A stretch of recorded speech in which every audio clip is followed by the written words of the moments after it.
hello, Jonas. Thank you, Leighton, for hosting this conversation.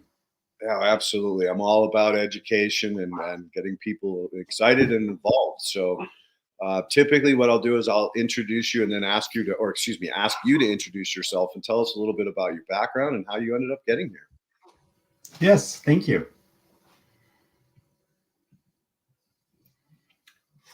So do you want me to start?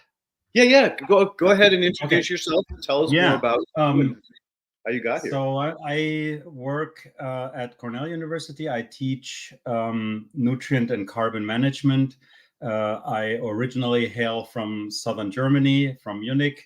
You might have heard of the Oktoberfest, which I guess is already over by now. It's always in late September, early October, and the munitions typically try to leave the city when that happens, as you might imagine. I started my undergraduate with studies in what's called geoecology, which is sort of a round robin of all the natural sciences geared towards the environment, and got stuck with soil science because I felt it really uniquely combines physics, chemistry, biology. It is relevant for our environment in a very unique way. The National Science Foundation created a platform called the Critical Zone, which in essence means soil science, but they didn't want to say that, which exemplifies that soils are critical. It's the critical zone where everything meets, where very complex interactions happen. And then, so I focused on soil science, worked in my master's studies with agroforestry in Togo, looking at decomposition of organic matter and mulches in tree crop intercropping systems.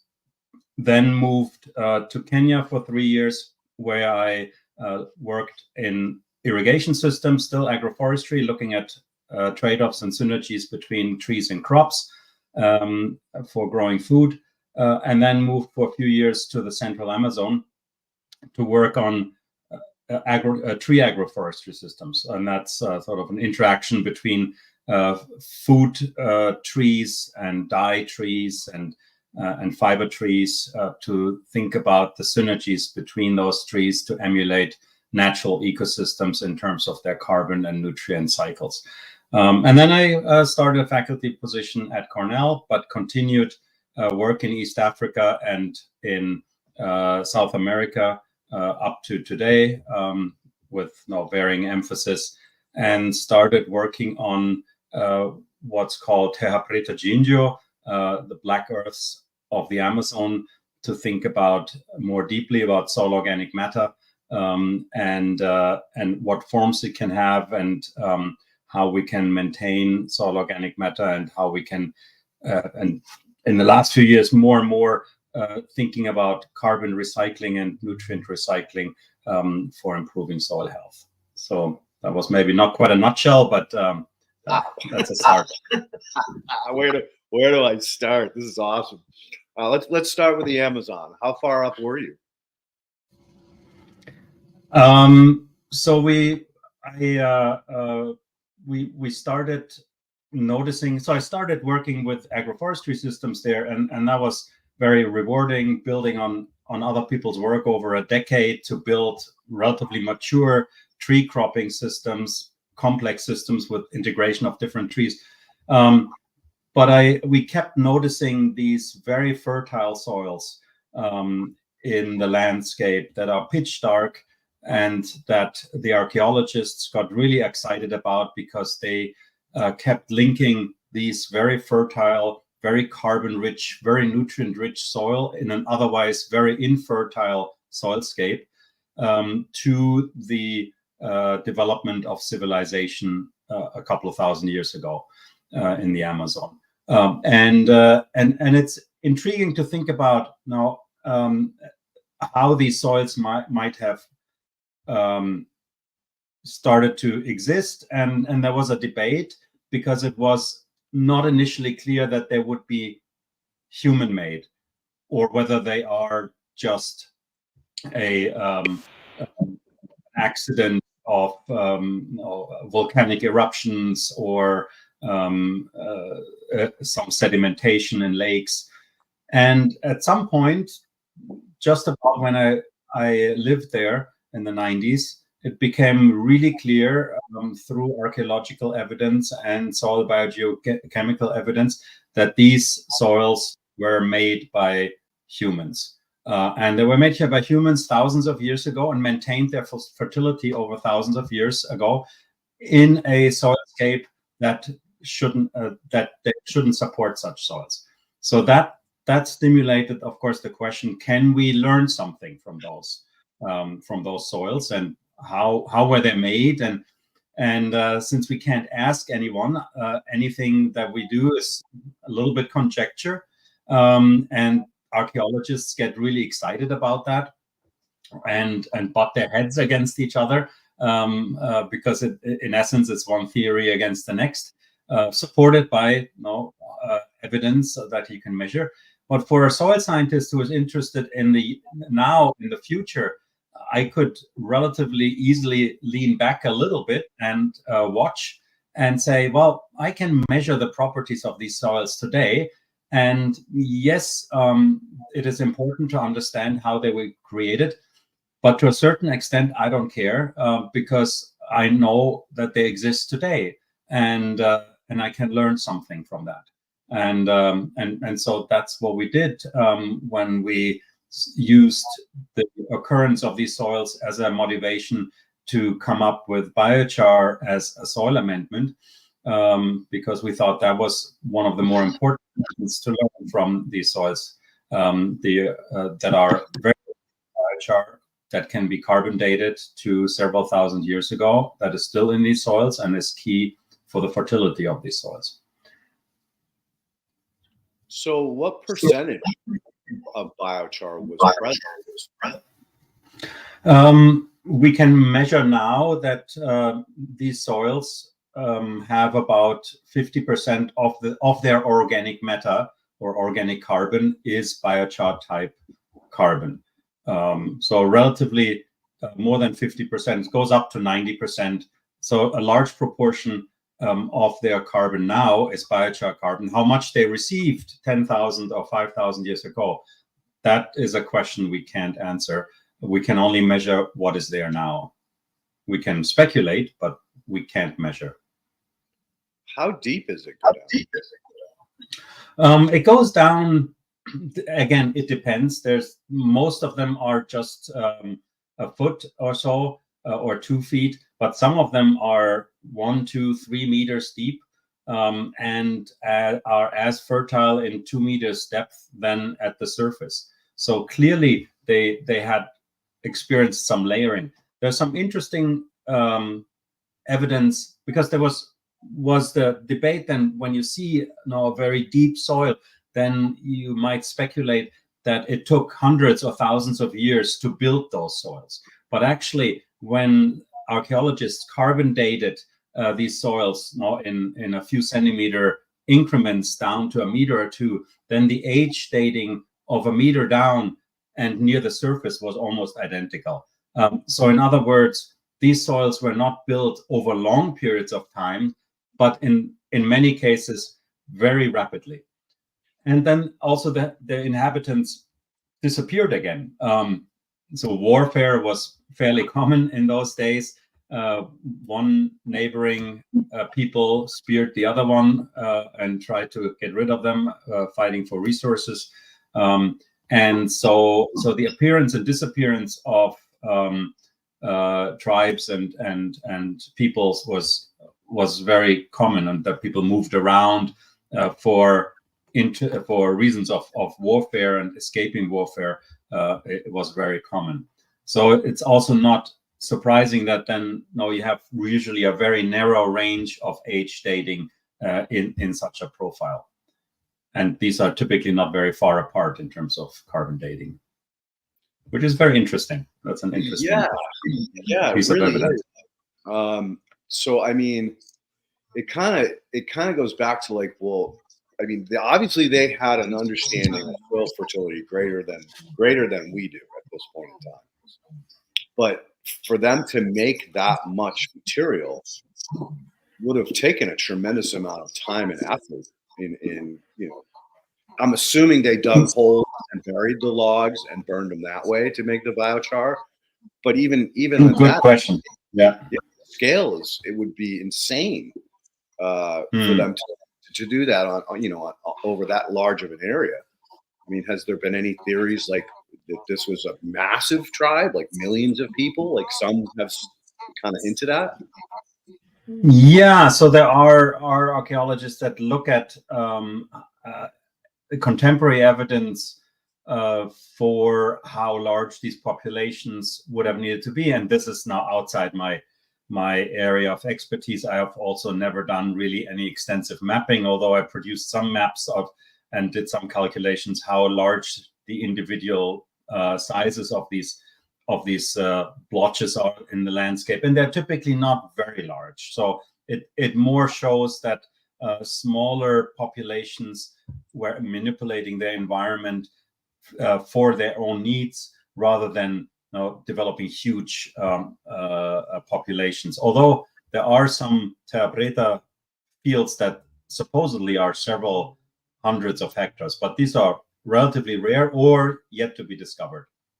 But it's also interesting to look at the anthropological evidence. And I know this is outside my area, but I encourage you to look up some of the research by colleagues at the University of Sao Paulo and in Florida. There's some groups that are looking at, for instance, the structure of aristocracy and the nomenclature that they use for different layers of hierarchy in some of the populations today. And they came up with conclusions that, why do you need 50 layers of aristocracy if you're only 200 people now? That doesn't make any sense. There must have been very, very numerous at the time to justify all this nomenclature of different layers of roles in a society. So from those kind of evidences, it's possible to speculate that these populations were much more numerous a few hundred to a few thousand years ago, before the arrival of the Europeans around 1500 or something. Gotcha. That's really. There seems to be an echo going on here. Ken, what's going on? I'm not sure. Did somebody have a background app on that's feeding back to us? Johan, do you have a phone on or something that's you're normally using a headset that's feeding us back through maybe a phone or another computer, laptop? Not really. My phone is here, but it's not doing anything. Okay, so we're not getting the echo from you. Leighton, talk again. Hello. All right, it seems to have disappeared. Ghost in the machine. That's the fun of live streams. Yeah.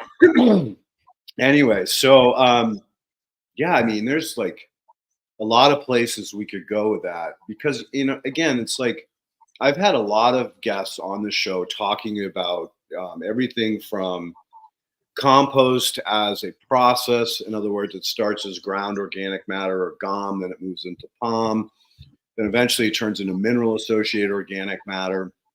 Somewhere in the middle is biological organic matter. And then there's, of course, dissolved organic matter. So and it can be, dissolved carbon too. It's kind of interchangeable. So many of the, colleagues that I have, we've talked about, like, how do we jumpstart? Because we're running out of time here in the US as far as like what we've done to the soil. We've degraded it beyond. I mean, we don't even really have soil. It's just subsoil at this point. So how do you speed up the complexity biogeochemical interactions to create a soil that isn't just going to blow away? And that's been the biggest problem because of the scale is so enormous. Yeah. I guess anybody who's looking at soil and soil fertility, if we're anthropocentric, or soil health, if we're more holistic, ends up probably in having a close look at soil organic matter and soil carbon as the linchpin of keeping a soil delivering ecosystem services, if you will. Although all of that is somewhat contentious language and contentious concepts. In principle, there are always two ways of doing it. Either you put more organic carbon in, or you try to lose less carbon through, for instance, tilling less or managing moisture and temperature better, etc. And ideally, you're doing both. And typically, so we these kind of conversations are maybe going contrary to some of the beloved concepts that have been held dear for a while. If we think that humification and humic substances and humus are not the right paradigm to think about when talking about soil organic matter, then also it means that creating substances that live forever in the soil, such as humus or humic substances, is not the right way to think about soil organic carbon, but something that I would call functional complexity, so an ecosystem property, whereby soil organic matter persists in the soil because it is very diverse, because the soil is an ever-shifting landscape and a very heterogeneous ecosystem, and therefore, this complexity creates persistence and sustainability, which moves us towards sort of a concept of constant care rather than locking carbon away, so that we have to curate the flows in and out of the soil rather than locking carbon away. And I think that also speaks to a more contemporary way of caring for the soil organismal biodiversity as well as the soil molecular diversity, and I think that's probably a better way of thinking about soil care than words such as sequestration. Yeah, and that goes back to not monocropping, doing more like what you talked about, forest. Right. Yeah. Area. Yes. Diversity of inputs. Mm-hmm. Right. Yeah. Building an ecosystem, not just a money grabbing or cropping.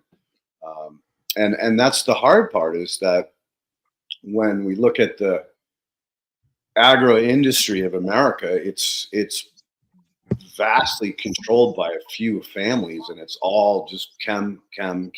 And so how do we shift that paradigm when practically nobody owns their land? Everybody's land is rented, and at any point you can get tossed off or lose the lease to somebody else. So that to me is probably going to be the biggest problem facing America in the future, is that until it goes back to private ownership where people can invest into rebuilding the soil, then we are stuck in this unfortunate, destructive, extraction-based economy with our soils. So that's I'm not I'm not an extension faculty, so the number of farmers that I interact with here and abroad is necessarily limited, but the ones that I do work with here in upstate New York or in East Africa or in West Africa or in South America, they struck me always as very conscientious and forward-looking and innovative in terms of what they want to try out. A lot of time their hands are tied because of the economics that are at play, or regulations that are at play. But actually, if we were to empower farmers, I would think that they're probably interested in exactly what you're saying, caring for their soils that they want to give to their to their sons and daughters, and caring for the land. That's at least my experience. I'm sure that there are a whole wide variety of situations. I tend to agree with you. Most, what do I want to call, spiritually awakened, I don't want to use the word woke or anything like that because it's been poisoned, but anybody that has a connection with soil will focus mainly on how to care for it because, again, there are certain people that really love plants and love soil and have that connection. And I agree with you that more often than not, the farmer, if he owns the land, is going to be focusing on creating an environment that is more regenerative, not just sustainable, just moving forward. Yes. So let's talk a little bit about your work in Africa. So please share. I still work. I have been working for a couple decades on agroforestry, and especially looking at organic amendments such as composts and green manures to the soil and biochar in comparison, doing multi-year and up to a decade of amendments on soils that are to different extents degraded, and seeing are there thresholds, are there some soils that are difficult to recuperate, or where are points of no return where it's really difficult to move them back up against the degradation, and that's been very rewarding. In the last few years, I've been more and more thinking about nutrient recycling, motivated by some of the insights that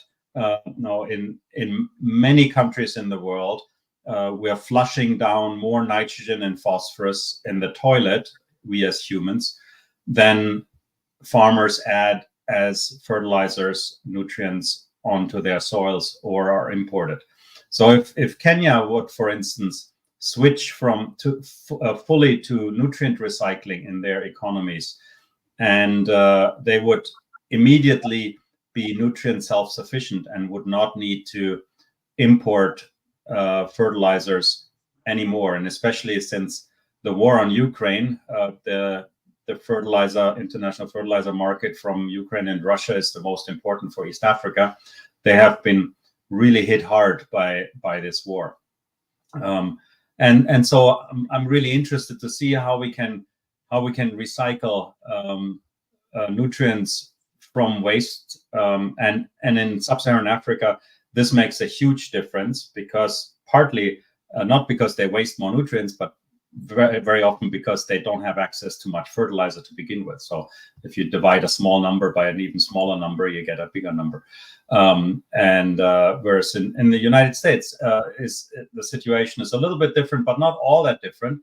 We're wasting a lot of nutrients with our animal manures, where we consider animal manures and other agro wastes more a disposal issue rather than a resource to care for, both the carbon and the nutrients. If we would be more judicious in recycling nutrients, and we would largely eliminate the fertilizer industry. And of course, the fertilizer industry doesn't have any interest in that.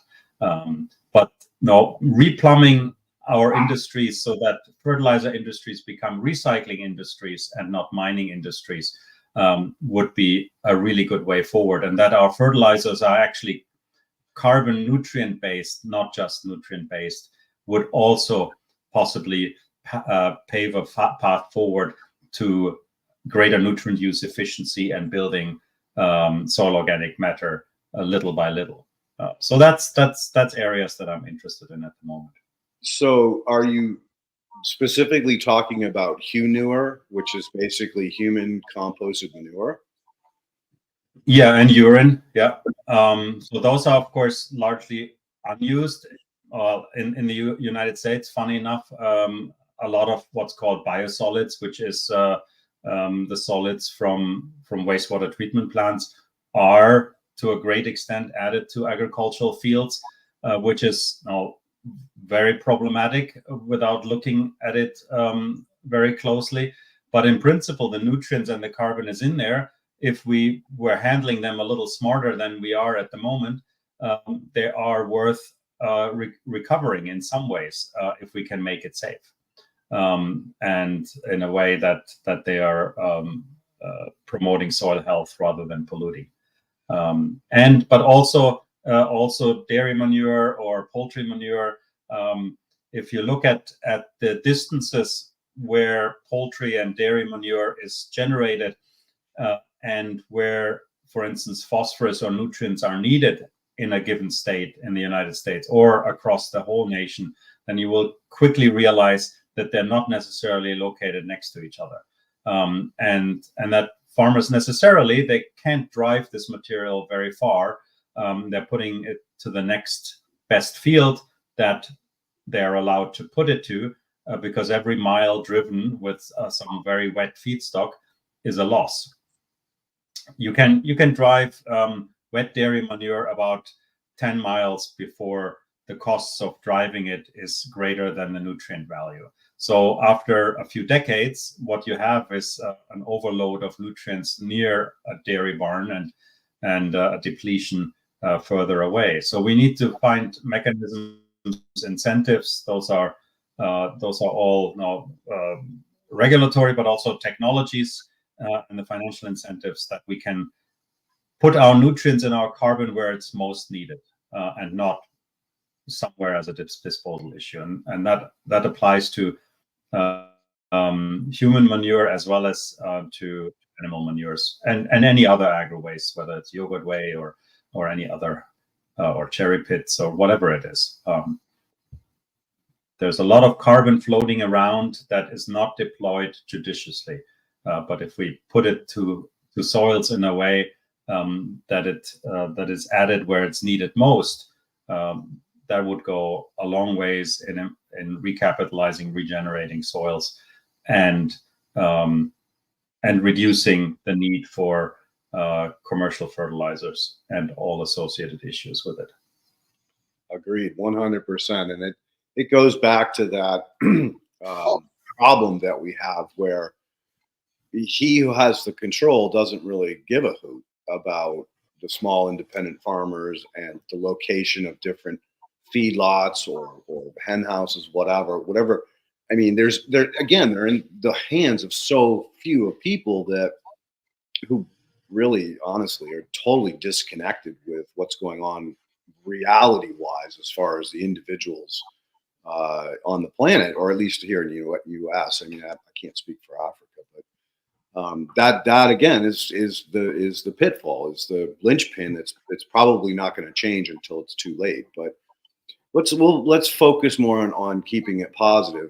And so, has Africa made advances? I mean, fortunately they aren't as over medicated as we are here in the U.S. So a lot of our biosolids are incredibly polluted.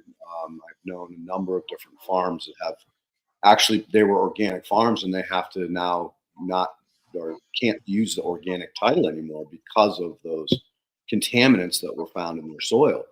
So in Africa, are they making some good headway as far as, because again, they're not fed chemicals, they're not taking a lot of chemicals. So I would assume that the biosolids there would be a lot more less restrictive or less contaminated. Yeah, that might be the case, but in poverty and precarity, of course, also means that there are just not a lot of wastewater treatment plants. So I only know one number, which is for Burundi, the country of Burundi in East Africa. Less than 20%, I think the number is 15 or 18%, of the households are connected to a wastewater treatment plant, which means you're just defecating in your backyard or on the street, or you have latrines that are overflowing.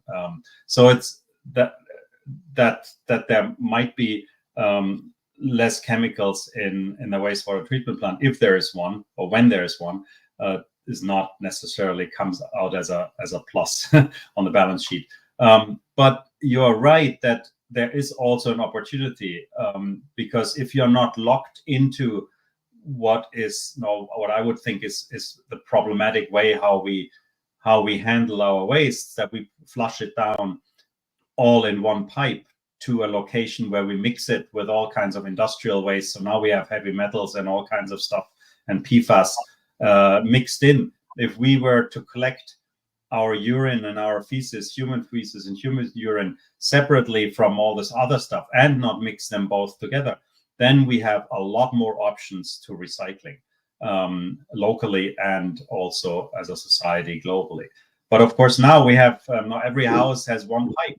So how do you refit that? But if you have only 15% of your households in the country plumbed to one pipe, then maybe you have the opportunity to think differently and develop a whole new system, which is sort of what happened with the landline versus the cell phone. There are more people who have telephones in East Africa than in the US, or at least more cell phones, because they didn't even start with landlines. And everybody now pays their newspaper at the newspaper stand in the morning, or whatever, a drink in the morning with their cell phone. So not being locked already into a obsolete system frees you up to move to a more sustainable system right away. So I would say there are some opportunities. On balance, you would probably not advertise being poor as being great. But that said, I think that some of the most creative minds and creative youth society is at the moment in Africa, where they're coming up with new ways of thinking, new ways of collaborating and working together. The ethics and approach of repair instead of throwaway is much more permeates the society, and the approaches that young entrepreneurs are taking to developing their professions. So I would say, I have deepest respect, and at the moment the word hope doesn't really is not so much in my vocabulary anymore, but it's there's some seeds of optimism and respect and enthusiasm from me for the ways that innovation happens in Africa. I think this is really exciting. There's some really exciting developments happening. So I'm very interested in that. Just for a second, my friend, there is actually a project that's been running for a few decades in British Columbia, Canada, where they take all of the waste from a community, put it through an organic system, and they're actually getting cleaner water out the other end than what they can get out of the well. So it is actually happening. So have hope, my friend. Have hope. Yes. Yeah, and there are some films that you can watch. Yeah, so there's some good films, and I think one of those has been featured also there. There's a really cool film called Holy Shit by somebody called Abrunya, and he visits projects in the United States, in Europe, in Africa, in Asia that are doing full recycling of nutrients, and so there are innovators everywhere. I agree. So that's a good point, Ken. Yeah, thank you. And finding these little loops of recycling, these opportunities for local sustainability. I think at this point, there's if I was the most optimistic, I would go local and think about what can I do with my neighbors, and to innovate and just not talk but practice these principles. And I think that is really where where I think everyone can start in their own backyard, so to speak, literally, but also figuratively in their backyard, with their neighbors, with their city, with their farmers in the neighborhood, to figure out now and help them to innovate and show that you're interested in that innovation, and empowering them for that innovation. Yeah, again, that is the two things working against us is the stigmatism behind it, that everyone's like, oh, you got to wash your hands, and you got to use sanitizer and all these other things that are really causing our own biome to disintegrate, and our health to disintegrate. And unfortunately, that goes back to that connection with the soil. And then as far as like actually using, human waste, the potential there, like you said, is enormous, especially in an area or an environment where that stigmatism isn't as present or isn't as in your face, so to say. Because I think, again, the nutrient recycling is definitely got a huge possibilities for endless things in the near future. Because, like you said, as Ukraine and the war in Russia have affected the prices of fertilizer, well, it's kind of like you don't really have a choice at this point. So that's true. As part of the movement that you're working with, are you empowering the youth to better understand how best to do these perform these tasks? Yeah, and I think that, as you said, that a little bit of a mind shift needs to be happening. Of course, not everybody can practice that necessarily. There are a lot of people in the United States that live in big cities, and then that divorced from growing crops in their backyard or on their farm because they don't have a farm. They live in a high rise, and so the situation is very different from in suburbia or in other areas where we can actually do something and maybe start some recycling programs. But I think now and some rethinking and of the taboos is very important. I'll show you something. 1 second. If I find it. Take your time.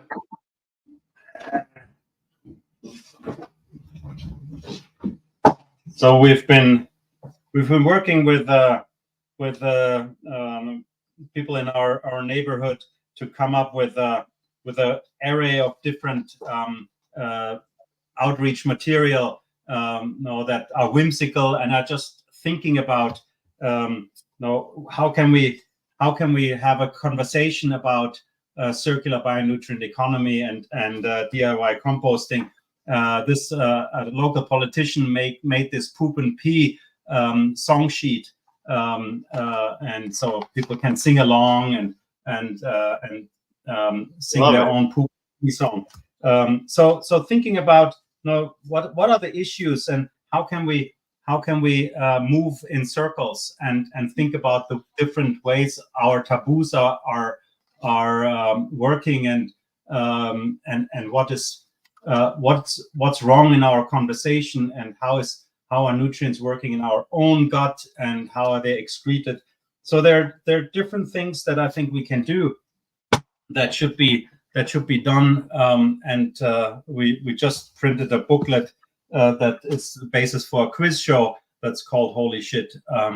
And so we're trying to come up with sort of whimsical ways of starting a conversation that hopefully lets us at least have a conversation, and then we can figure out what the problems are together. But if we don't allow the conversation, even it's really hard to address a problem.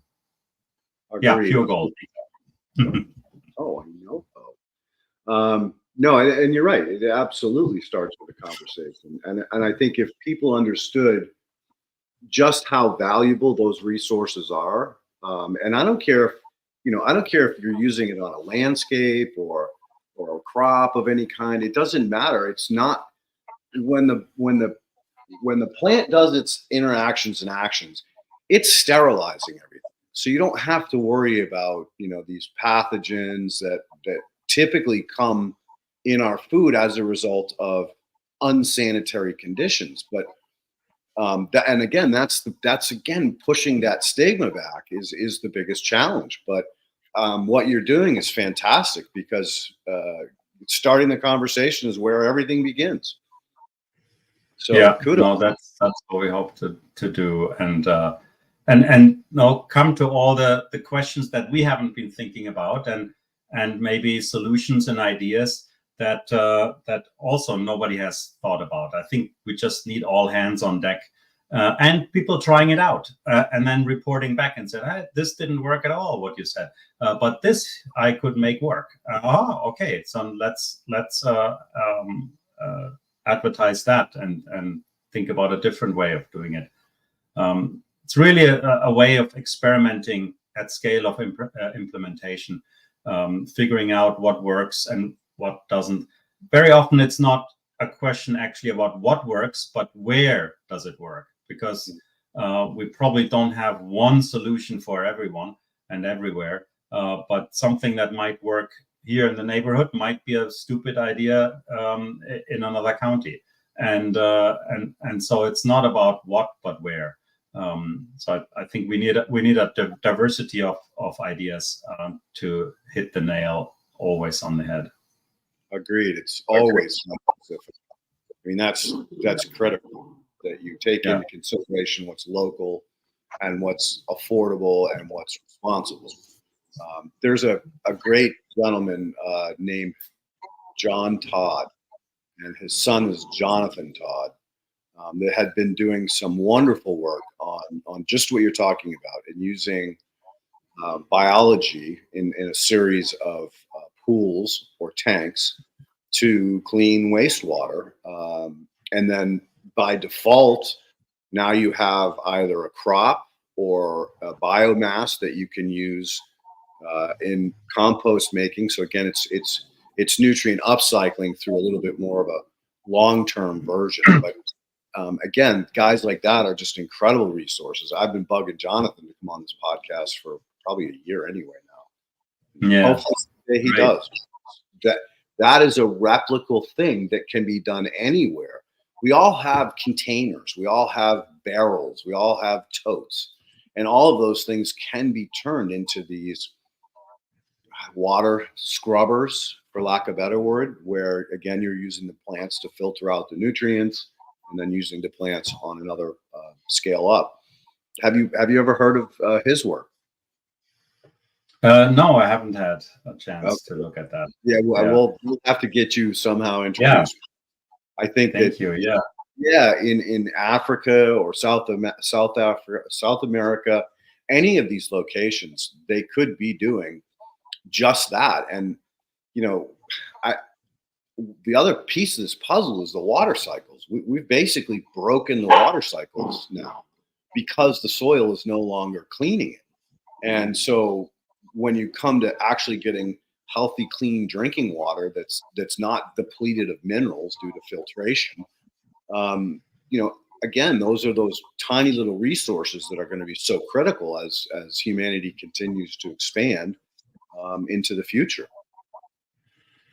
Yeah, no, and it's I think it's the combination. I'm very interested in sort of stacking of ideas that could, of course, be trade-offs, but could also be synergies. I've often been faced with the question, well, we are already doing anaerobic digestion with our materials, or composting or something like that. And so we don't want to do this, what you're talking about. And then I said, well, but for instance, with anaerobic digestion, most of what you put in an anaerobic digester comes out the other end, especially when it comes to the nutrients. You're harvesting methane, which is great. But all of the phosphorus and most of the nitrogen comes out the other end. So you still need to do something with that, and you want to do something with that to recycle that and use it further. First of all, you don't want to store it, and you don't want to put it into a truck and then drive around the countryside with it. And it creates greenhouse gases and odor, which your neighbors also don't like, and you yourself don't like it. So I think now combining or stacking different processes and ideas is really important to think about, and exploring the synergies between those. So that's I think, it's and that there are, of course, big issues, I think, with entrenched thinking and entrenched industries, that they say, okay, we're doing this and we don't want to do something else because we just don't want to think about it. But this is also a real issue, because yes, I don't blame a dairy farmer who doesn't want to become a methane farmer and a biochar farmer and has to think about all of these issues, but wanted to really sell milk, or whatever the farmer wants to do, and sell grapes or make wine, and not be doing all kinds of other things, and having products to sell or things to worry about, equipment to fix that are not serving that core mission. So there we need to support those farmers, and maybe figure out whether we need industries that can be in synergy with those. Now we have, for instance, car manufacturers, and we have mechanics, right? These are not the same. It's not the same industry. They're both there, and they both serve, but one is contingent on the other, and they communicate with each other. And with a lot of the other things, we don't have that. We have a dairy, but they don't care about what to do with the manure, and the farmer is left with the manure, or the digester company is then giving the digested dairy manure back to the farmer, and then the farmer has to do something with it, store it and transport it, and then it's his problem or her problem again. So looking at combining different ideas into new ideas is, I think, really important, and not leaving the farmer alone with a problem, but that we all help with that. Oh, that's really a great idea. That is fantastic. And, again, like, unfortunately, in America, our youth have been so disconnected from both motivation as well as creative thinking. And it's an issue, because we technically need them to step up and say, to my father, who's the farmer, and I'm his son, hey, let me tackle this. Let me take this part of your problem and turn it into a solution for other people. And so that would be a perfect scenario of how the evolution of humanity could start moving in a direction where it wasn't, oh, now what do we do with this problem? Because really, in reality, there's only solutions. There really are no problems. It's just a matter of creative thinking, determination, and then, of course, some money, because that's always been the limiting factor. That's true. Yeah. Again, this is the shit that keeps me up at night, thinking about how the damn needle on so many of these issues that we have.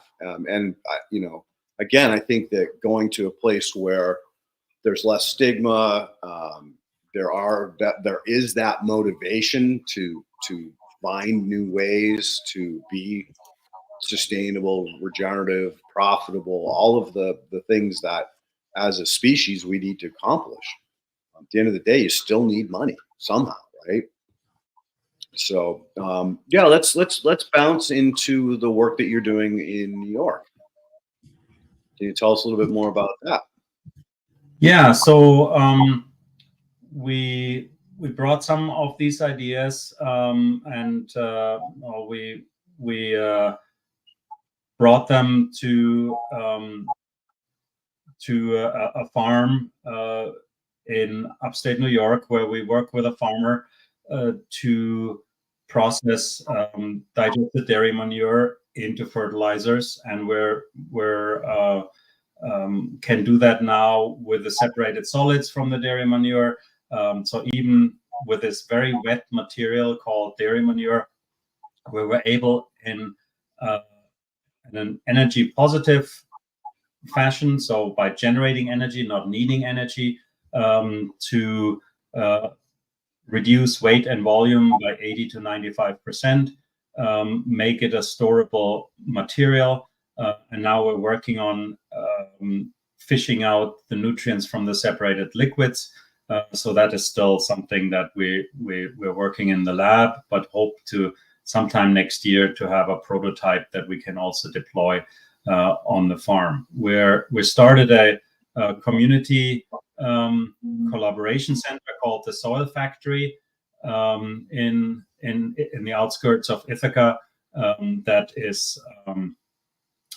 is practicing some of these principles. So there we're designing source separating toilets to harvest urine and human urine and human feces separately, and we install bale gardens using recycled material and composting to combine low quality crop residues with high quality urine and grow vegetable crops there, and do community dinners with the tomatoes that we harvest.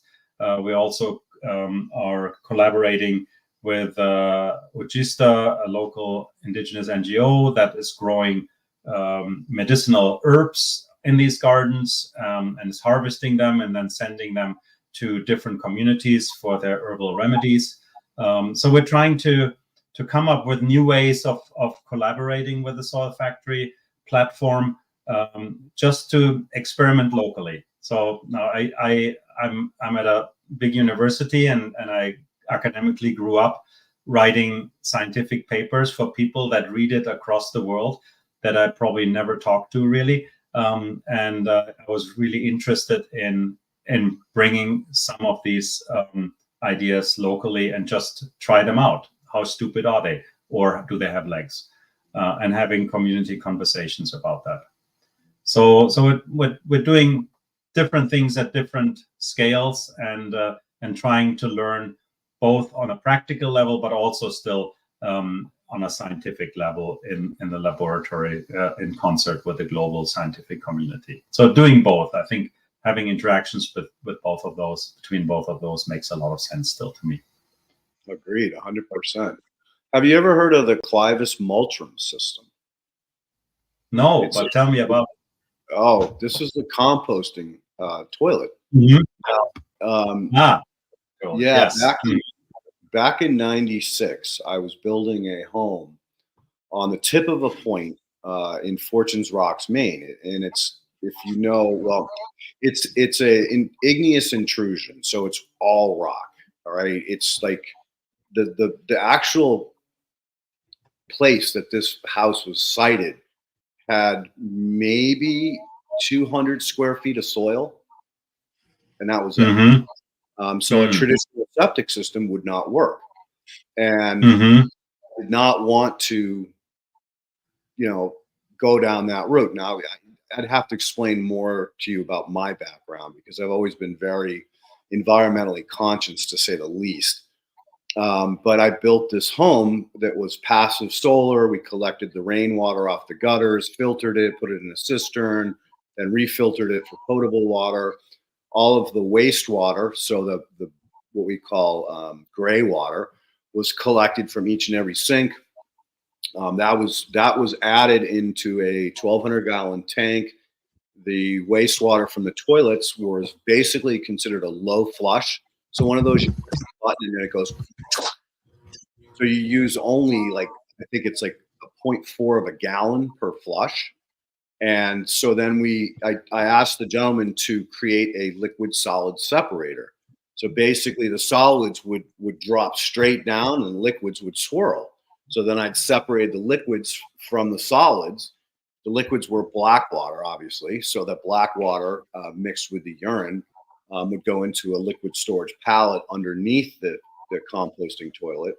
So in all respects, instead of like flipping the lid of the toilet seat up and looking down a hole to where a pile of manure was piled up, you didn't even know that you were flushing into a composting toilet system. And then so the black water that was in the pallet underneath it, we pumped into the gray water in the 1,200 gallon tank, and we used that to irrigate the property. And we did at that time bring in a lot of biosolids for soil building, because my mother wanted a lot of gardens and some lawns. So we had to, basically cover this rock with soil so that she could have those, the benefits of some landscaping. And of course we had to irrigate it, because basically you're sitting on a rock, so that there's no moisture from the ground coming up. So it was quite a challenging. But again, if you look at Clivus multrum, they're installed in all kinds of national parks all over the U.S. Where they don't have water and power.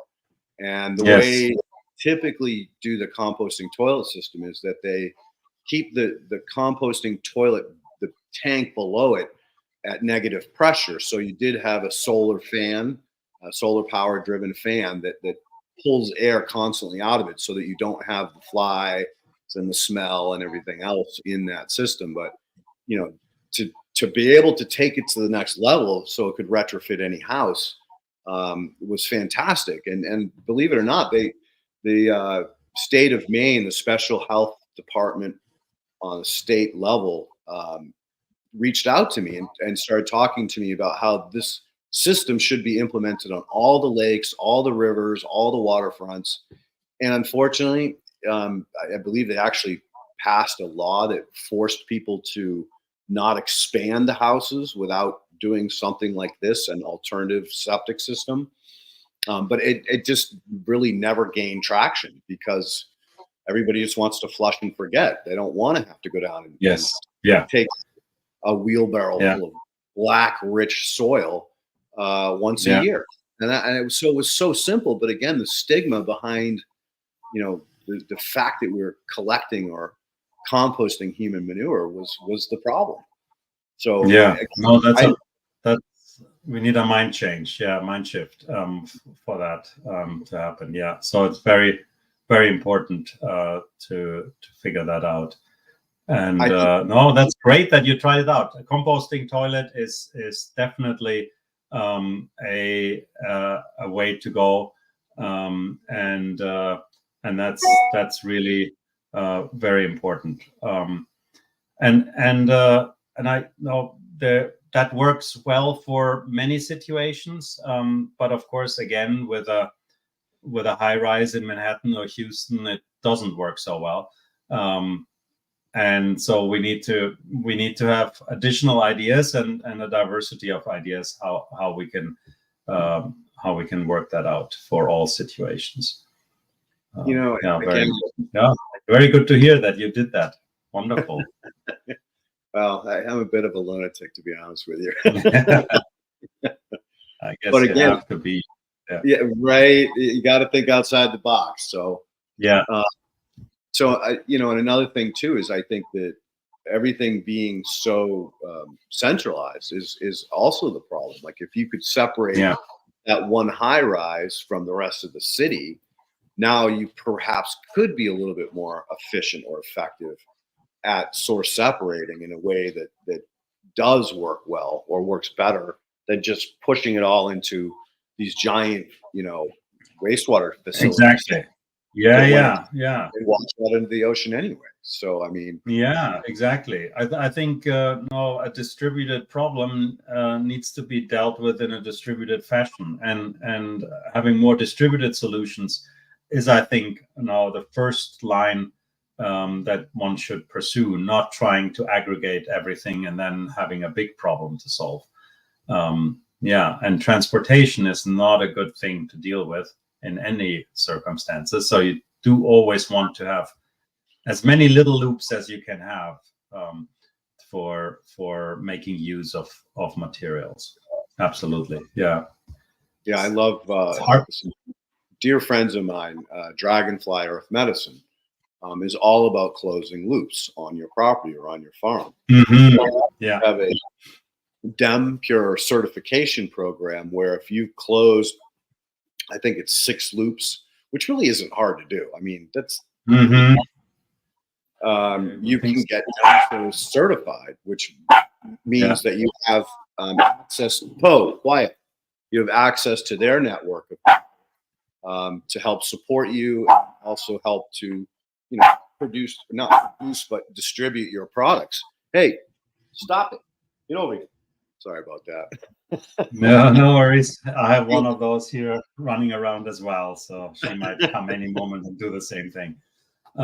Yeah, no, and there are of course other ideas as well. You mentioned composting. I have a lot of colleagues and I'm part of some NGOs that are using black soldier flies to feed on the solid wastes to make chicken feed out of the black soldier flies larvae, and then and recycle those as a high protein animal food. Animal feed, and so there are many different ideas that one can pursue. Composting is definitely one. And what if you can use it locally, and you don't have very hard to deal pollutants in it. If you know what you eat and you eat healthy and you're not overly medicated yourself, then using composting is a really good way of going. If you have if you're aggregating and you have a lot of hormones and antibiotics and worse stuff in it, then you need other techniques, or you have to aggregate more because you're living in the center of the city. Then you need other techniques. But if we can't even talk about it, it's really difficult to come up with ideas and try out solutions. So hopefully we can have more conversations about this, and it was good to see that there were some high profile newspaper articles about circular bionutrient economy and recycling carbon and nutrients back to soils in a safe and responsible manner. But there's still a long ways to go. Because I think we just need to replumb our nutrient and carbon cycles, and we also need to figure out how new industries, either the old industries, change how they do business, or we need to start new industries that are setting the stage. And whether it's with electric cars, where also the established car industry didn't want to do it. And only when they saw that they couldn't escape it, then they started doing it. So that it just you probably need to have a Tesla provocation for all these kind of things, where you build an industry that competes successfully on sustainability and maybe even economics. Who knows? At the moment, it's just too cheap to dig a big hole in Florida and dig up phosphates, or using fossil fuel and making Haber-Bosch derived nitrogen fertilizer. It's just too cheap at the moment. Or even mine Canadian peat and ship it to the United States for potting media or microgreens. It's still too cheap to be a mining industry, and on the basis of sustainability, it's really hard to make these things work at the moment. So we need either the consumers to change their behavior and the demand change, or we need the regulators to put to incentivize sustainability practices, and ideally both. Agreed, 100%. And again, kudos to you for making these differences. I mean, the whole idea of a think tank called the Soil Factory is fantastic, and that's what it's going to take, is again, getting people to talk about things, but also giving them options to some of these problematic systems that we're dealing with presently. So thank you. I can't say having that conversation. Thank you for not being interested in that, and I think having that conversation, it's so nice to have people come together and share their concerns and share also what they're doing on their land and what they tried out, and supporting each other with their wisdom and their ideas and what they've tried, like you just did. And I think you're doing it as part of sort of an internet conversation, and that's very valuable. I think in addition, we just need a lot of little hubs that do it locally in person, and then sharing food. I think I found always that's really an icebreaker for future conversations. Definitely. I don't know what the magic is, but it seems like when you sit down at a table and you share a meal with other like-minded people, the conversation gets interesting really, really fast. And again, yes, beautiful way to celebrate life and humanity. So let's bounce around some of your composting methodologies. Are you using manures, green waste? What are your techniques? So at the soil factory, we have a conventional outdoor compost pile, but we are also colleagues of mine are experimenting with in situ sort of, it might not even really call composting, but using hay bales to making raised beds, and then in the middle putting food wastes and just leaves, yard waste, leaves, and mixing it with urine, and then over the winter it just matures, and in the spring it's this beautiful growing medium that was produced basically right there in front of your eyes, without having to now have a compost pile here that you need to then turn and do something with, but you have it right there where you grow your food in the next year. And then we're experimenting a lot with mixing biochar into this material, because we've found that ammonia gas losses are much lower in the presence of biochar, and that the compost reaches higher temperatures earlier on and matures faster in the presence of biochar. So we're mixing biochar into the composts, or into these raised beds between bales, and we feel that improves nutrient retention, both against leaching and against volatilization, to retain more of the valuable nitrogen that we add to the system. So those are a few things that we're trying out, and are researching, and hopefully we'll communicate that in not too distant a future through the appropriate channels. Oh, dude, I think you hit the nail on the head. A buddy of mine years ago, when I was down at Rodale, had a very unique way of vermicomposting. And basically what he would do, he would set up a ring of hay bales at all these farms, and he'd free range his worms. He'd bring in the bedding, get them going in a mound, so like a pyramid, and he'd have the farmer just throw all the drops or any of product that was rejected into that hay bale, and the worms would come out. They'd work the material, and then they'd go back into their bedding. And at fall, at harvest time, harvest all those castings. What a great way to recycle on spot that food and convert it into a fertilizer that was, off the charts as far as biological nutrient retention. It was amazing. And you're doing the same thing in windrows, except for you're building hay windrows and then put composting on site and then planting them in the spring. That's a great idea. Yeah. And then by the fall, the hay bales on the side have deteriorated, and so they get mixed into the middle, and new hay bales come on the side. So we're also now recycling this very nutrient poor material into carbon growing media.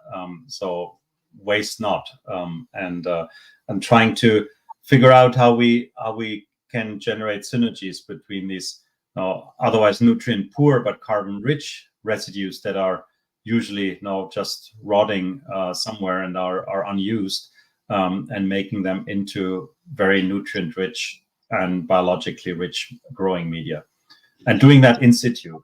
So not having there's a processing happening here, and then you need to do something, and then you put it over there, but you're doing it where you actually need it later on. So that's sort of the idea. Yeah, doing it in place, in situ. I love it. I absolutely love it. One of the things I've encouraged people on this channel to do, as far as with their food waste is concerned, is just dig a hole and drop the food waste in there, add a little soil on top, a heavy lid on top of it, And then eventually, wherever that was, you're going to be able to pull out incredible amounts of worm castings because they're going to do all the work for you. Yes. So you've recycled in place, and I mean, you can also just plant a tree on top of it and move to another place, right? So either way, you're going to get the benefit of that food waste not stinking, not rotting, not losing its nitrogen, or gassing off any of the other compounds that are incredibly valuable. And so, again, I think what you're doing is just that, and the fact that you added biochar is next level because it has been verified that you are losing a tremendous amount of nitrogen in the ammoniacal form as it volatilizes. Yeah, I think it's usually 50% of the nitrogen that goes into a compost is lost as ammonia gas. Yeah, which is huge, right? Which also means you need to blow a lot of carbon out to get a very good quality compost if you're losing that much nitrogen. So if you're conserving more nitrogen, then you're also conserving more carbon, and that's what we want. Yeah. And the organic form, which is the best, right? Yes, exactly. Yes, in the organic form. Yes. You'll love this experiment. So about 2.5, 3 years ago, a company out here on the West Coast hired me as a consultant to come in and teach them or help them achieve a bio-intensive, bio-complete, they called it fungally dominant compost for their regenerative ag community, which is really started to get a lot of traction out here, which is fantastic. And so one of the things I did was I started monitoring what they were doing and trying to understand, like, what is this GOM that you created? And essentially they had no chance to separate greens and browns. This is a never ending stream of freaking trucks coming in, dumping out the green waste and going back and getting more, and just nonstop, 6 days a week. And so they had no choice to just take whatever came off. They'd pick it for plastic as much as they could get out, which frustrates me. The fact that humans don't even take the time to throw trash in the trash bin instead of in the green waste bin. But I won't go up on my soapbox about that. But anyway, so they pick the trash, they run it through the machine. It is what it is. And the stuff that I think they had stuff that was almost 10 years old, and they were doing a movie shoot out there. They had to move it out of the way, so they piled it up. It went hyperthermophilic again. So that's how much is in this stuff. Long-term storage that they're gassing off, even long-term. So I went back to them. I said, all right, the problem here is that you can't separate your greens and browns. So I got to shut down the thermophilic process in order for me to be able to inoculate it with the beneficial protozoa, nematodes, fungal spores, fungal hyphae that you need for your regenerative crew or community. And what I ended up doing was going back and thinking about some of the things Steiner had talked about, Rudolf Steiner and biodynamics, about calcium, magnesium, and some of these other not regarded or disregarded, but not really known well, mineral tools like rock dust, right? So I used lime, I used gypsum, and I used a rock dust that showed pretty good levels of calcium and magnesium. I mixed that into a powder form, and then I ran the GOM up a ramp, and parallel to that, I had another ramp that was dumping the powder on. So as it went up, it was being equally distributed throughout the pyramid or the cone. And what I found is that I did thermally rest it, the thermophilic process, which was fantastic. But the interesting thing was I created from a 0.501 to a 4.521 organic fertilizer by using those minerals. And just recently, in October 2024, just got a paper hot off the press on how those minerals specifically really help in aggregation. Well, aggregation is the key to soil function, right? Because if it's not aggregated, it's compacted. It's not going to allow gas exchange. It's not going to allow water infiltration. So Yeah. with combining these minerals and the composting process, we can actually save almost all of that nitrogen and some of the phosphorus and increase the potassium. So I mean, it's just a win-win-win across the board as far as these municipal compost sources, which are, they steal nitrogen, right? They actually steal nitrogen out of the soil so they can finish composting. Yes. Yeah. So there's Yeah. No. for you. Yeah. There are really good synergies, and I'm also now interested in sort of the synergies between rock dust and soil organic carbon, and interested in seeing where that goes. There has been quite a bit of noise around enhanced rock weathering and what that could do to carbon sequestration. And while that might be interesting, I think having minerals such as calcium and magnesium in the soil might do many other things as well that we would enjoy, such as increasing aggregation that you mentioned, for instance. I think there are also, again, some synergies to be explored between different strategies. And minerals, if we have minerals somewhere, calcium, magnesium. I think calcium and magnesium are pretty interesting because they seem to have some interesting effects on microbial communities, and the way that they produce metabolites on decomposition, which could increase aggregation. So we of course now have in the textbooks forever that divalent cations such as calcium and magnesium, they have two arms, so they can hold something together in the soil. But they seem to also have direct effects or indirect effects on aggregation by changing microbial community composition and microbial metabolism to make more microorganisms and more microbial metabolites instead of CO2. So there are some interesting things that insights that we're starting to understand better about microbial community dynamics and composition, and how they are affected by pH, but also minerals. That could be very interesting in the future.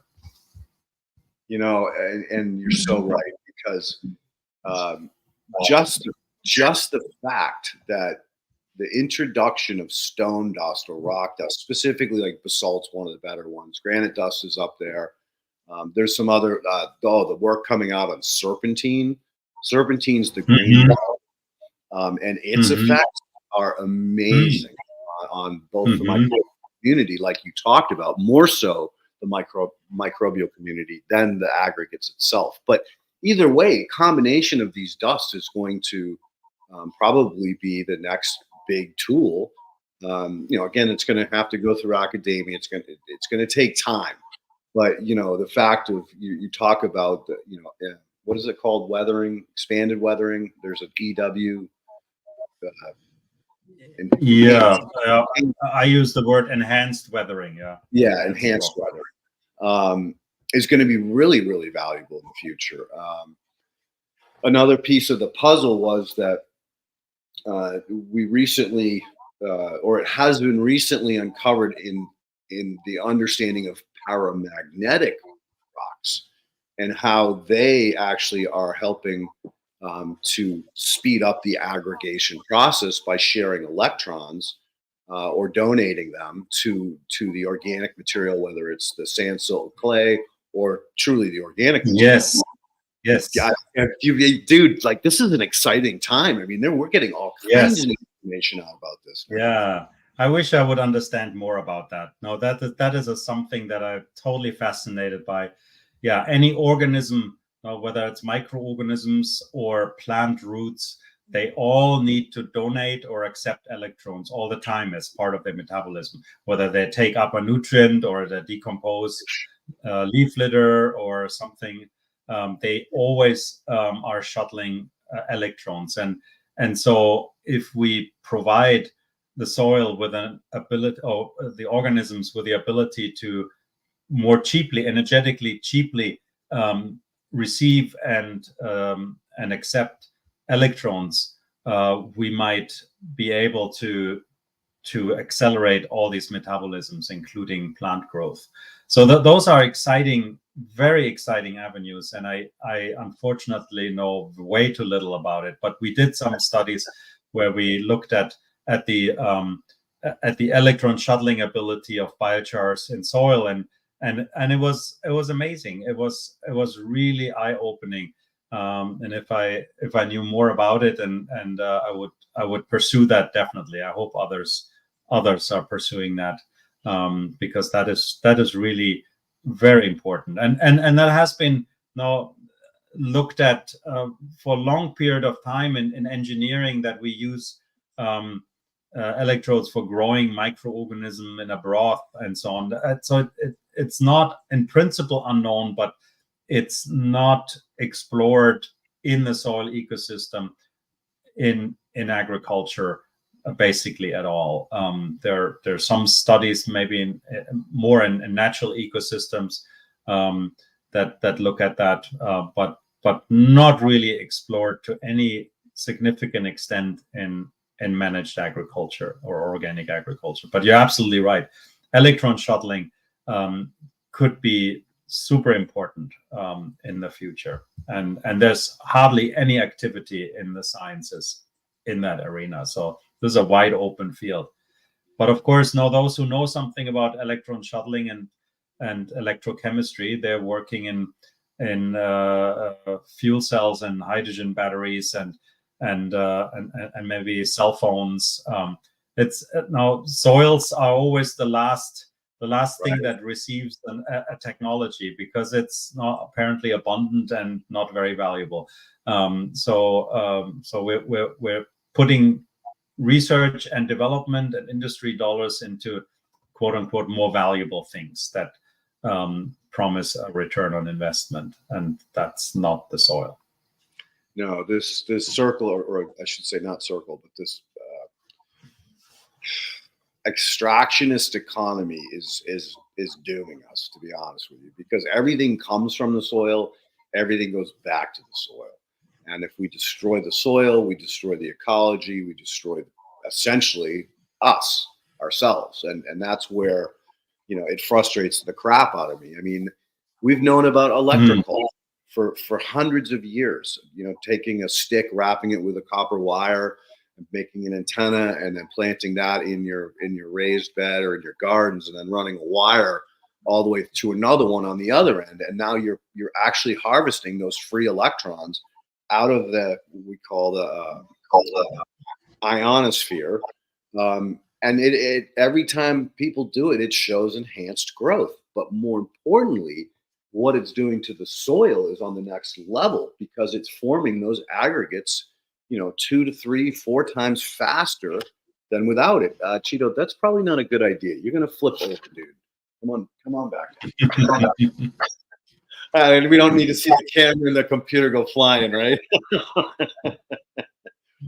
But yeah, that's another avenue that we need to be exploring, and whether it's on small scale or large scale, anybody can do it. It's not rocket science. Just wrap a friggin' wire around a stick and stuff it in the ground.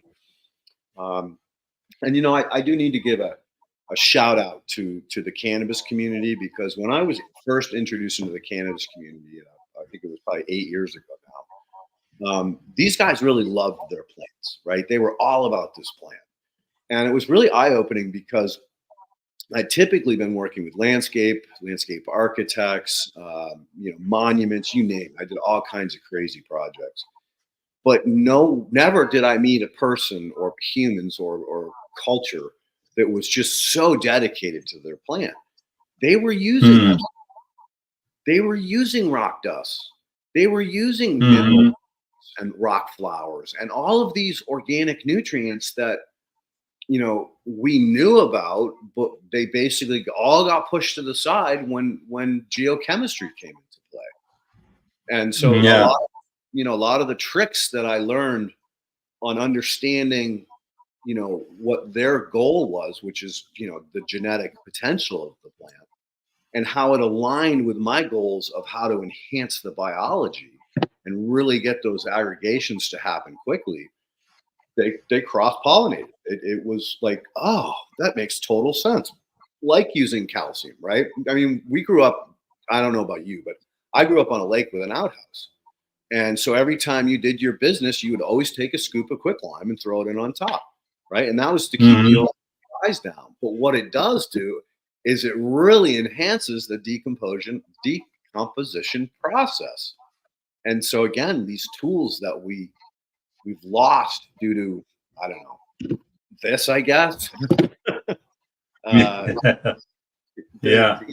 We need to start focusing on it. And again, I can't thank you enough for the work that you're doing, because you're not only involving the next generation, which is by far the most important thing that we can do, but you're still playing with, both on an academic level, which is really important, to verify and validate the information that comes out of it. Instead of storing it away, you're providing the information.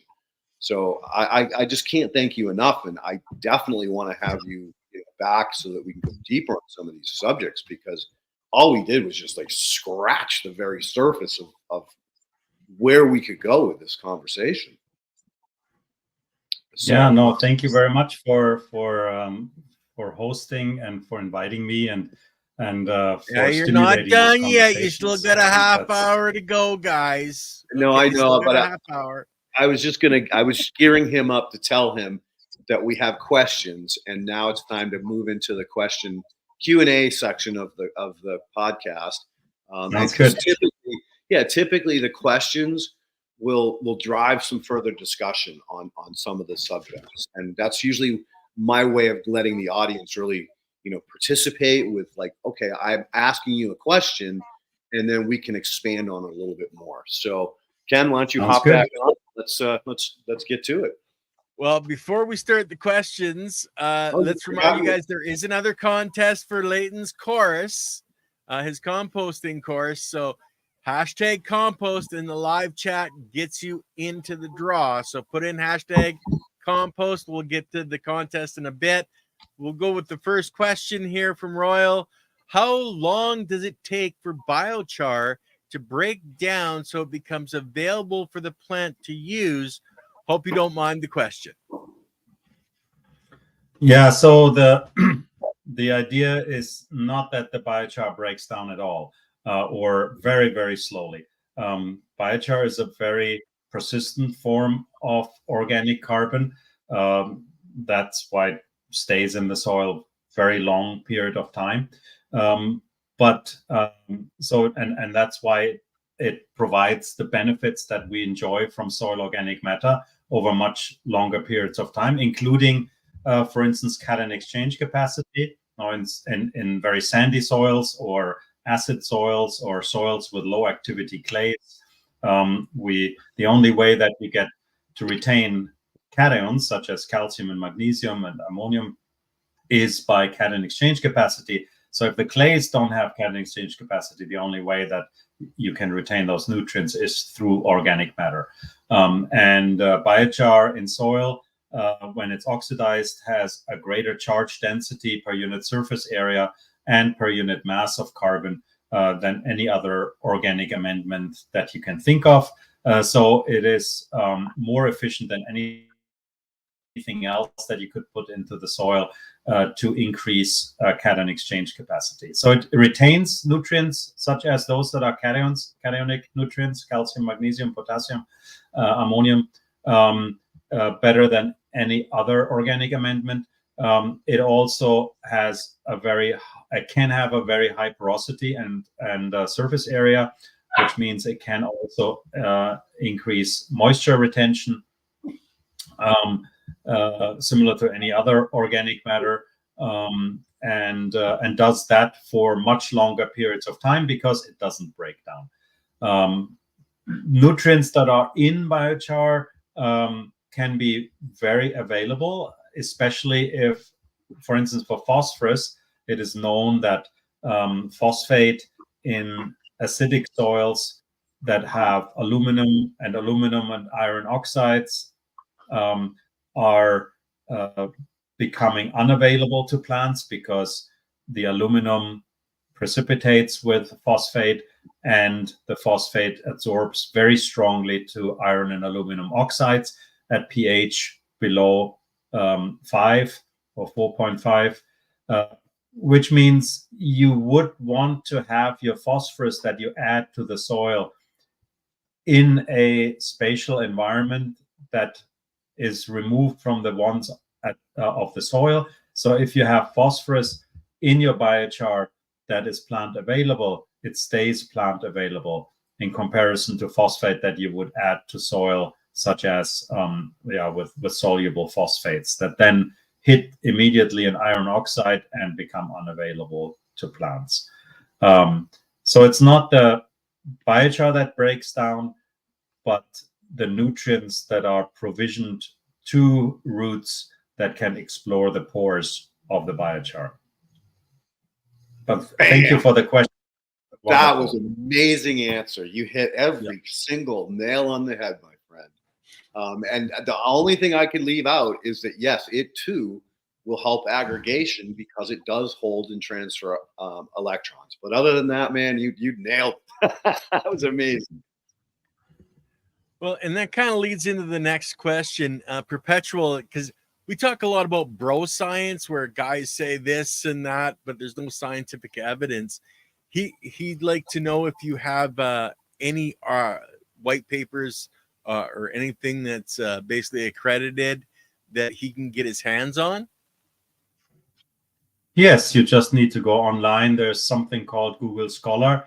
It's free to use for everyone. You just type into your Google or your Yahoo or whatever you're using the words Google Scholar, and Google Scholar comes up, and in that you type in some words. And yeah, if you're staying with scientific journals, of course, you always need to examine each scientific study with great scrutiny, as you should everything on the internet or anywhere else, any opinion.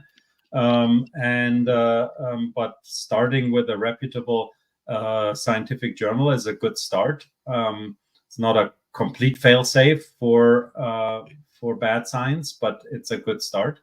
And you'll find a lot of different papers on biochar. There are recent peer-reviewed studies, and we just published a new edition of a book on biochar. If you want to look at that, if you happen to be on a academic server, then you can get the chapters also for free to download, or you contact the individual chapter authors of the book, and they can send you a PDF for your use. And that's probably, I mean, there are many different papers, and yes, there's always a danger about hype, and people are enthusiastic because they think, oh, this will solve all the problems, and it's good to keep in mind that nothing on its own solves all the problems, no matter what you can come up with. You need always a basket full of tools, and there's not one size fits all. You always need a basket full of tools. And sometimes it will work and sometimes it will not. As we said before, it's not about whether something works, but where it works and where it delivers sustainability benefits. And so you have to scrutinize that. And then there's due diligence, right? You can use a knife and kill someone, but you can also slice a salami. And so there are rules to not plunge a knife into your neighbor. And if you do that, then you're good to use a knife. But that you could use a knife to kill someone is not reason enough to ban all knives.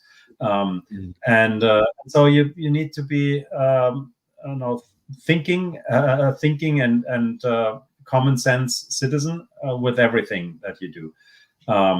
So there are always bad actors that you should stay clear of and figure out what is a good idea in this set of ideas and what works for you and what doesn't work for you. That's well, yeah, some people have a farm, some people live in an apartment. It's all what you have space to do and how much you want to do yourself in a lot of cases. Yes, yeah, and you can make very bad compost, by the way, and you can attract rodents. So that doesn't mean you shouldn't do composting. You should just learn how to do it well. And when you made a bad compost, learn how to do a good compost. And if you attracted rodents and your neighbors complain, then figure out how to mitigate the problem. I think it applies to almost everything. Yeah. Now, what was the name again of that father and son duo we were talking about earlier? So it's John Todd and his son is Jonathan Todd. And Jonathan has been carrying on his father's work. He did I think it was $1 million project out here for Aggerman at Lee Monero, where they took, I think it was like 30 or 40 houses. It may have even been more, and ran all their septic system pipes to this one location where he created these series of ponds and water retention areas with different types of plants to filter out the excess nitrogen, ammonia, and all of the other beneficial nutrients so that they were not going to be released into the waterways. And again, they didn't take it to where I would have wanted them to, which is to actually start harvesting materials out of those, either flowers to sell or grasses to make hay. There could have been all kinds of upcycling of that basically refuge that's just left to be natural. But again, people have different motives for doing different things. But that's basically who it is: John Todd and his son Jonathan Todd. Cool. Casper wanted to know, what was the biochar ratios for composting?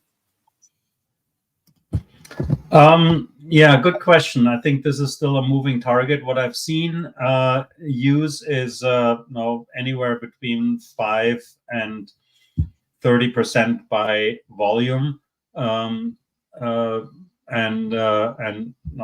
what the optimum is, I do not know. That's something to try out.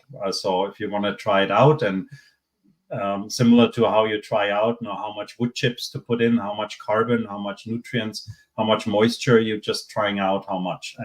But starting somewhere in the 10-20% by volume is probably a good start. And Ken, I think you bounced over a question on the muncher. Like you brought it up, but then didn't ask it. So did it go away?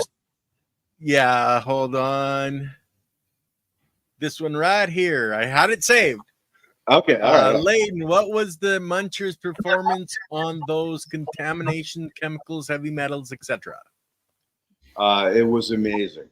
They came back with 270 individual compounds or metals, and everything came back non-detect, which is amazing.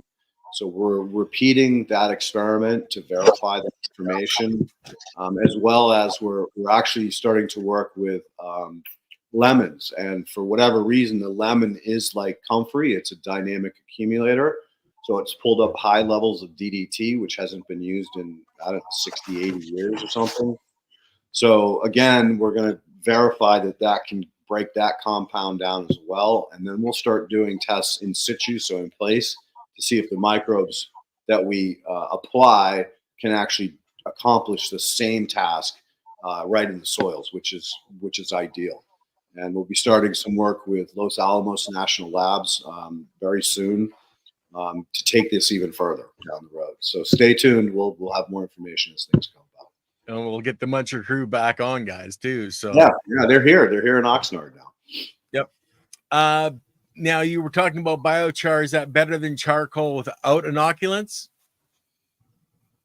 So the word charcoal is is denotes a material that can be material identical with biochar. The word biochar was established to put a focus on environmental management, specifically to add it to soils, whereas charcoal is typically what you put into your barbecue. There are many charcoals that are made for fuel that might make a good soil amendment, but not all of them. Some of them are not good for soil amendment, and there are many biochars that don't even burn. So that was the need to have a separate name for what can be materially identical, but the purpose of its creation and use is different. In terms of inoculant, so biochar is, if it's made from a nutrient-poor material, take for instance wood chips or sawdust, doesn't have many nutrients in it.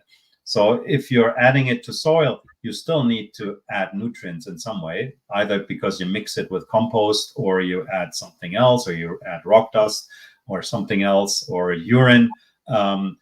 And of course, there might be an incentive to put microorganisms in it. We actually investigated a lot the use of biochar as an inoculant carrier. And funny enough, some of the earliest literature on inoculant carriers, because when you're handling beneficial microorganisms in agriculture and you want to inoculate your legumes with nitrogen-fixing rhizobia, then you need an inoculant carrier. Otherwise, the microorganisms are dead before you are able to add it to soil.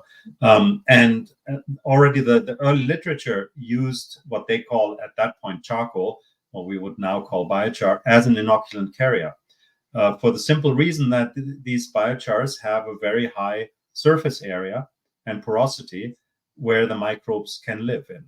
And so we were looking at that for a while, because we were interested in making custom tailor-made microbial homes for beneficial microorganisms, to have them live longer under storage, but then also provide them with a home when we introduce them to soil, so that they have a refugium where they can live and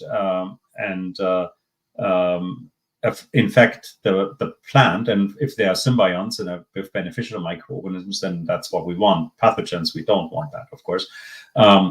And so we can make biochars in the pore sizes that favors certain beneficial microorganisms, and that's important in the when inoculating legumes, for instance, with symbionts, rhizobia. So that's a possibility. You can make different pore diameters, and that would favor certain microorganisms. And if you do that and favor the microorganisms that are beneficial microorganisms to plants, I think you have an interesting synergism. And I'd like to just add one thing. You really don't want to use what we call uncharged biochar. Need the bio. You got to have the biology, because if you don't, it's going to actually disassociate the biology with the plant temporarily for about a year while the biochar becomes inoculated. Then the reverse happens and starts to improve things. So if you're going to use biochar, just make sure it was pre-inoculated. And some of the best biochar I ever saw in my life was soaked in worm tea, in worm casting extract. It was amazing how much fungi was just growing on the surface of these little clumps of biochar. So you can pretty much use any kind of inoculate with them, and they will perform very well. Just make sure they're full of biology before you use them. Correct. Yeah. So would the carbon filter bags from my fish tank be similarly used as biochar? That's a good question. I don't know. It's possible. There might be a lot of nutrients in your filter, but there might also be stuff that you don't want to have. I have never looked at the carbon filters of fish tanks and commercial carbon filters, what they are, what they look like, and whether that's safe to use. So I wouldn't know. Good question, though. I don't know. I have also not come across any studies that have actually published on that and given full account of what they found. So I've actually got years of experience, like too many on just that. Is that the microorganisms or aquatic microorganisms that associate in the fish tank as what we call muln, which is leftover food pieces, bacteria, organic waste from the actual manure, which is very, very small little particulate, is very, very beneficial for soils. Now, the actual carbon itself is designed to clean the water, so it's what's called activated carbon. So it's a little bit different than biochar. Similar, but a little bit different. So hopefully that answered that question. Remember, guys, you can take that filter, throw it in 5 gallons of water, wait until it smells sweet, and it's a fantastic fertilizer. Yep. And if you bubble it, and it'll smell sweet a lot quicker.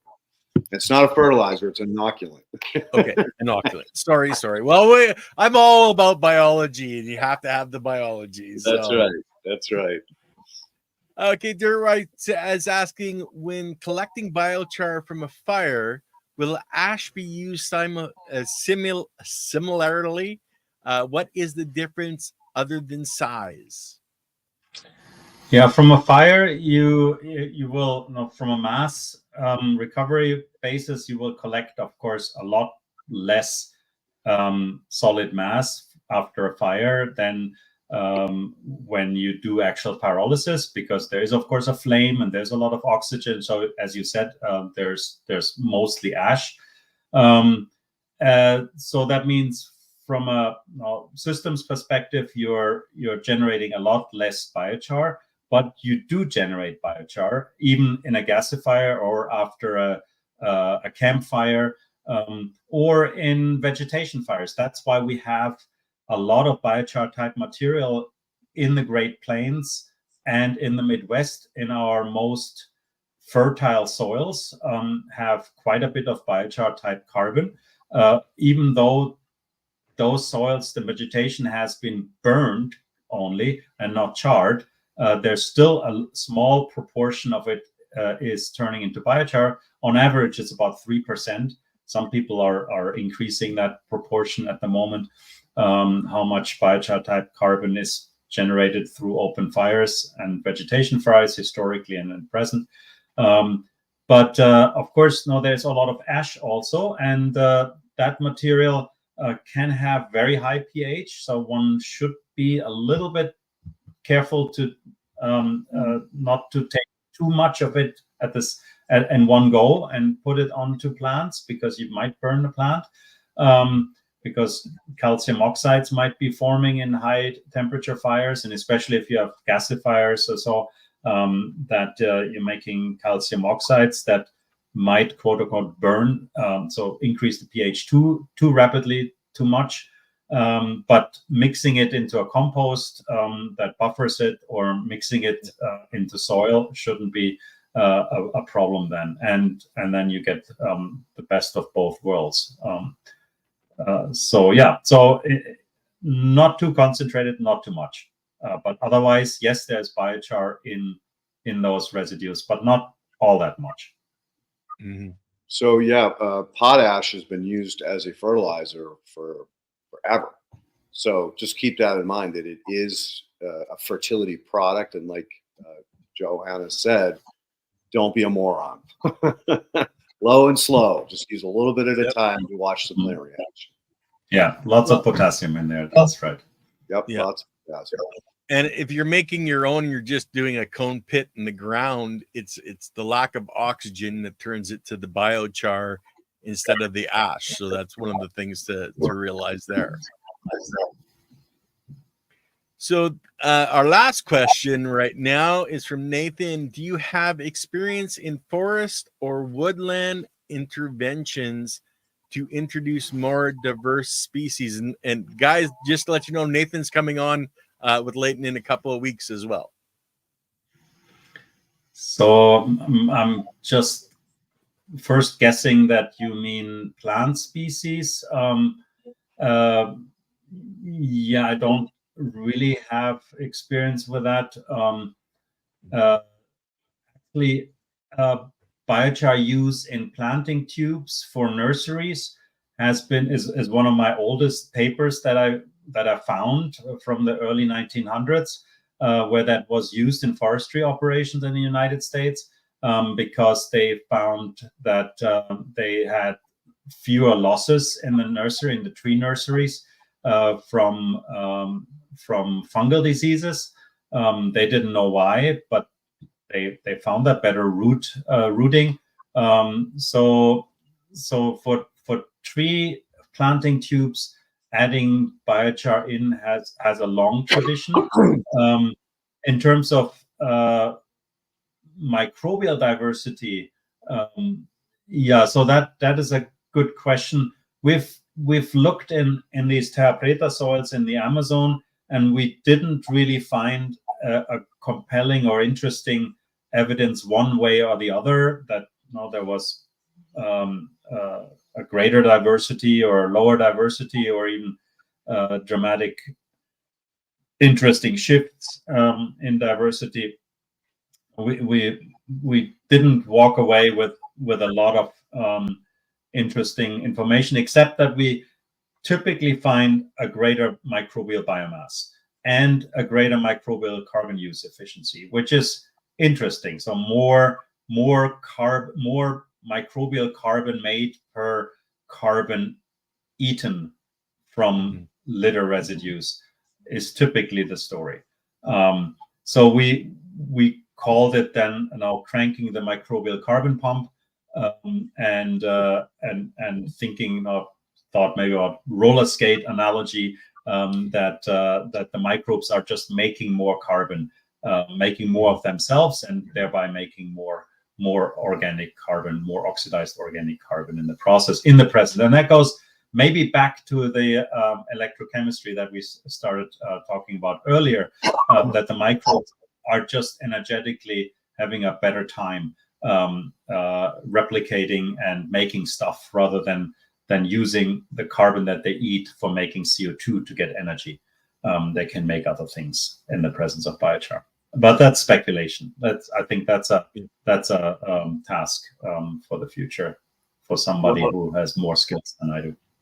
I would say that I think it's a little bit more than a hypothesis at this time, because there's just been so much documented evidence that the biochar really does affect the microbial community in exactly the way you're saying. They don't need to blow off the CO2, because they can actually divide and divide and divide. And that's what's providing more fuel or more fertilizer capacity for the soil aggregation process. In other words, if you have a lot of bacteria, you'll end up with a lot of protozoa, prey predator theory. And when you have more protozoa, we've documented if you can get up to 200,000 protozoa per unigram of soil, you will have 300 plus pounds of nitrogen cycling for up to 90 days. That's huge. But again, you can't get that predator-prey relationship up in soils that are dead or compacted, because they can't aggregate. So it's like the chicken and the egg again. It's like, how do you get it going? And that's, again, some other conversation that I can't wait to have with you in the near future as we move forward. But interestingly enough, the county or city of Thousand Oaks will not plant a tree without biochar. They've almost made it illegal to plant a tree without biochar. That tells you. Oh, that's interesting. Yeah, that tells you how valuable this stuff is. Yeah, and urban trees are very valuable, right? This costs a lot of money to put a tree in. So one dead tree is a huge economic loss for a city. So they a little bit more expenses on the front end is and having lower risk that even one tree dies is very important. Yeah, so that is probably where people get very, very protective of their resources and their money, and that's a good litmus test. Yeah, very interesting. So we had one more question come in, guys, but what we're going to do is I'm going to bring up the contest.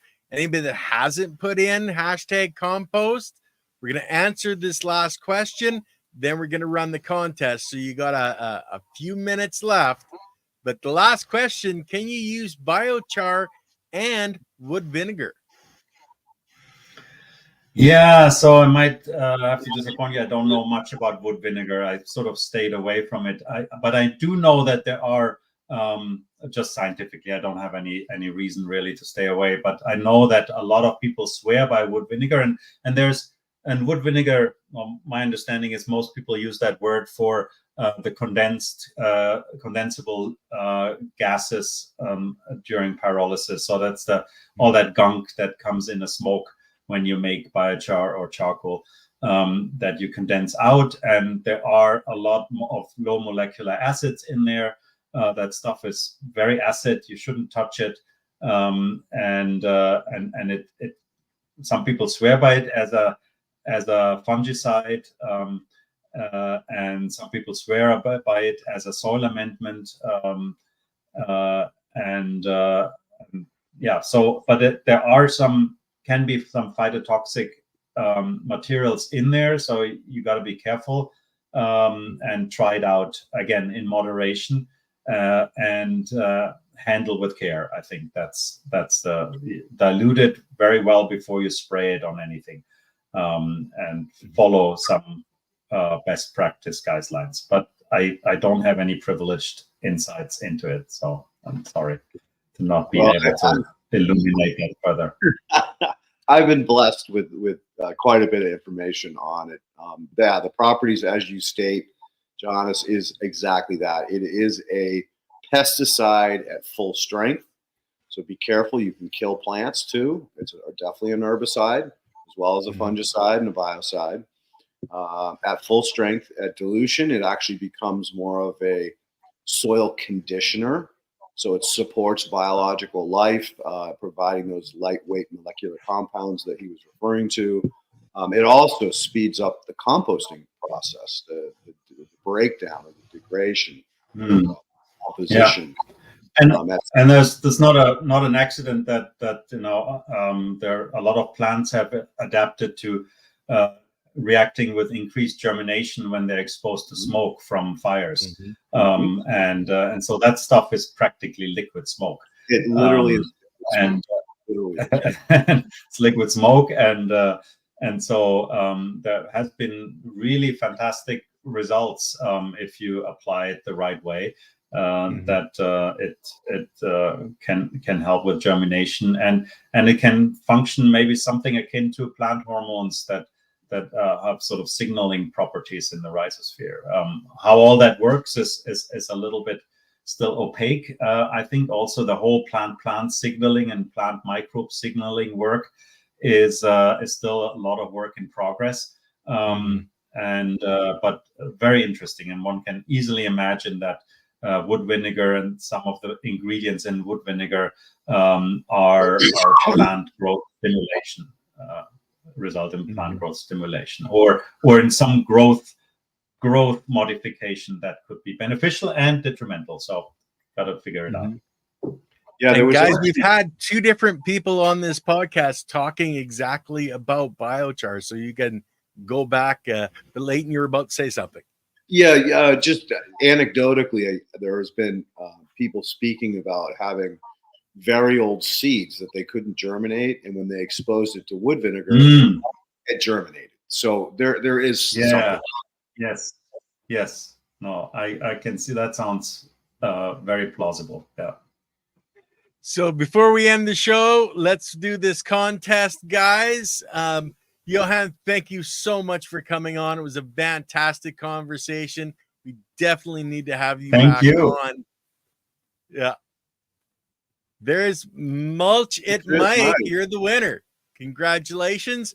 It's all about the biology at gmail.com. Send me an email and we'll get that out to you right away. Johan, are you doing any talks out in the community at all that people that happen to be in your area could go to? Yeah, every now and again. And at the Salt Factory, we do regularly talks, and we have conversations. So if anyone is in the region and wants to join us at the Salt Factory, there's a community conversation tomorrow night at 7. And we have yeah, I think on Wednesday evening there's the community coming together. We call it work in progress. So people just bring what they have to do and join the space and share conversations. So everybody welcome. Listen, Johan, I can't thank you enough for all of your hard work. You know, you're an amazing man, a good spirit. Same to you. Thank you so much for getting us together. Yeah, we'll do. We're doing this for sure. Well, just hold on, Johan, and we'll jump off and talk a little bit after. But as for the channel, guys, for Wednesday with Andy Lopez, we're doing regenerative ag. And then on Friday, I've got Gardener Scott coming on in Conversations in Ken's Cafe. And then next Monday is Dr. James White on with Leighton again. So we'll get to catch up with what he's doing with the horizontal gene transfer, etc. So, guys, other than that, say goodbye, and everybody have a great day. Goodbye.